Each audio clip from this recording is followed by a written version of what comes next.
interview from consumer behavior class, and we want to learn about your culture and your trip to another country, which is different from your own culture.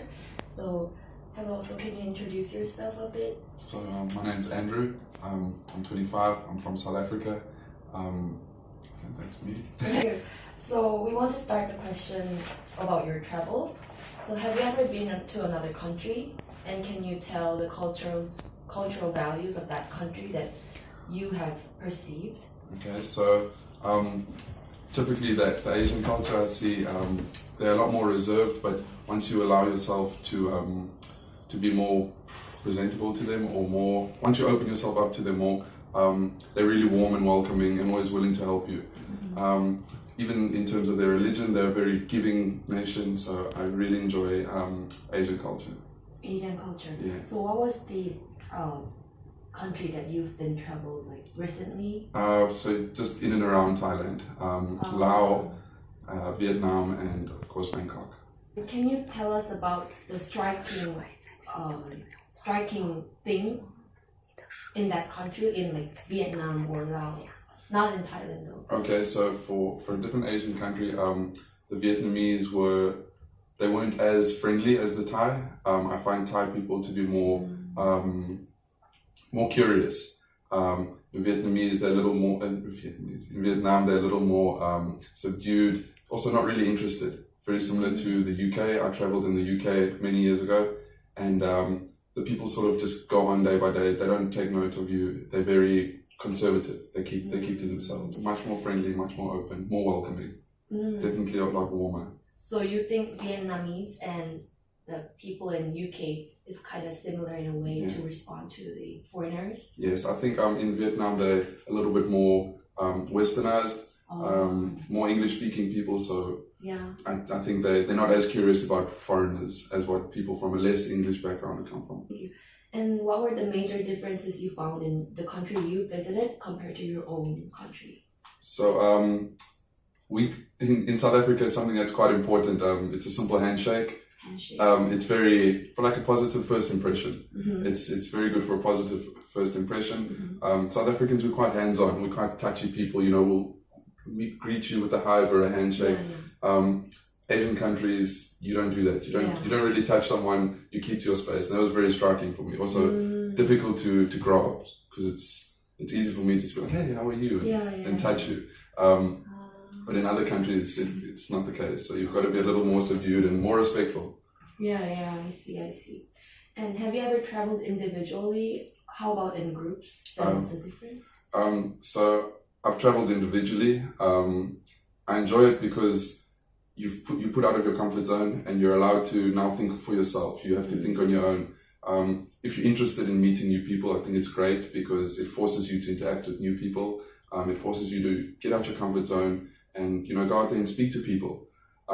Traveling with groups or with people that you know, it gives you that sense of security. So everything's it's a lot more plain sailing, a lot easier. I prefer traveling in groups because I like sharing experiences with people that I'm comfortable with somebody I know, with somebody that I can, relate. So it's part of independent. Yeah, but then still. But still having that someone to hold on to, just in case times get a bit tough. Okay. So in your culture, what do you think most people do when they travel, like in a group or independent travel?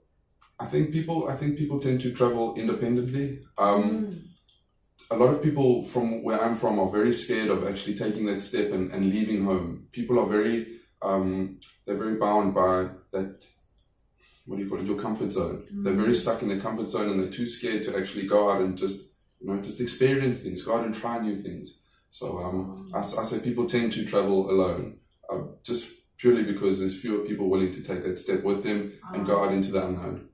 Okay. When you were in a particular country, like for example Vietnam, what kind of differences of roles in male and female have you noticed? How was it different from your own country? So one of the big things that stood out for me was the police force. In South Africa, we have a large, a workforce of females. There's a large police force, just dedicated to female officers. In Vietnam and in most Asian countries I've been to, I don't think I've seen one female police officer. Um, And traveling throughout South Africa, you will see that is every second officer is more than likely to be female. Also, in terms of like religion, obviously with the Buddhist religion, it's very open, it's very out there. You see a lot of males in that position, not so much females. You don't see too many female like monks, so to speak. Yeah. How about in your country? I would say it's pretty equal in South Africa. Pretty cool. For every male teacher, there's a female teacher, especially in the government positions. Government positions, it's pretty straight down the middle. Men 50-50. Oh, that's nice. And do you feel gap between people who are in the higher position than yourself? Definitely. I find people in certain classes. So in South Africa, we're placed into lower class, middle class, upper middle class, and obviously your higher class. Those people are purely put there because of their income and the amount of money they're bringing in. So someone in a lower class is not going to mix with upper middle class to higher class people purely because of their social status. It's very social.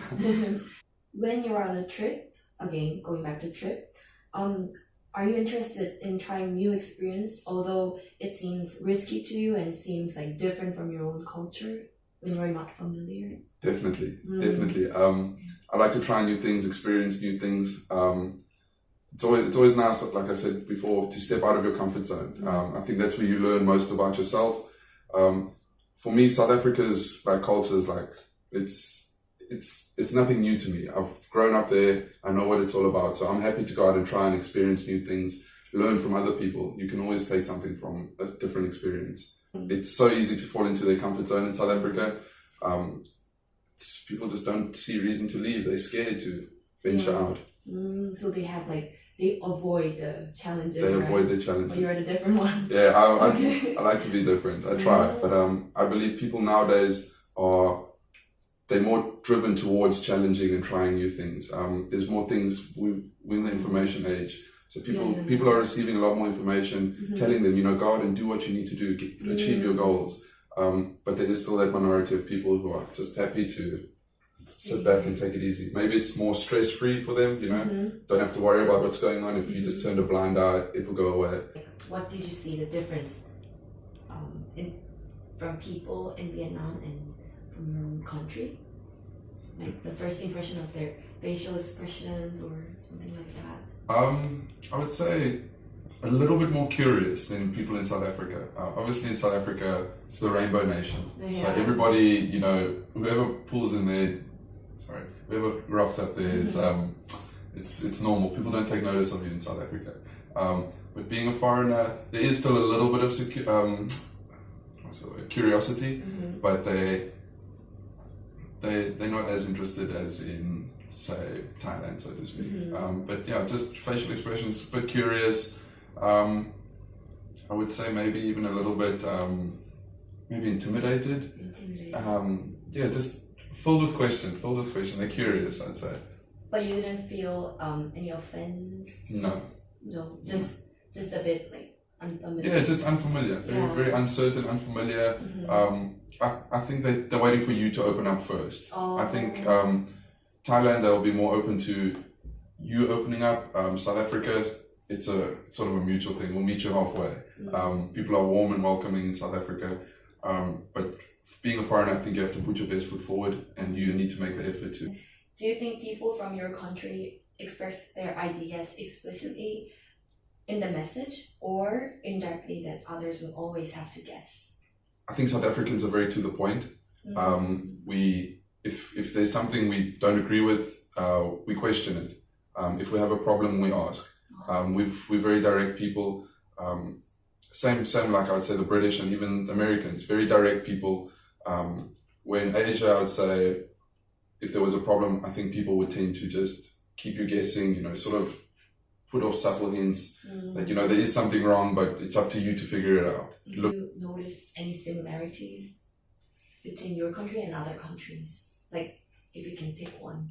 I'd say for Thailand, the respect of hierarchy. So South Africans, we're very respectful. So if we if there's someone older than us or in a higher position than us, we accept that and we show them the respect they deserve, and that's a big factor in Thailand too. Okay, thank you so much for your answers. Thank you.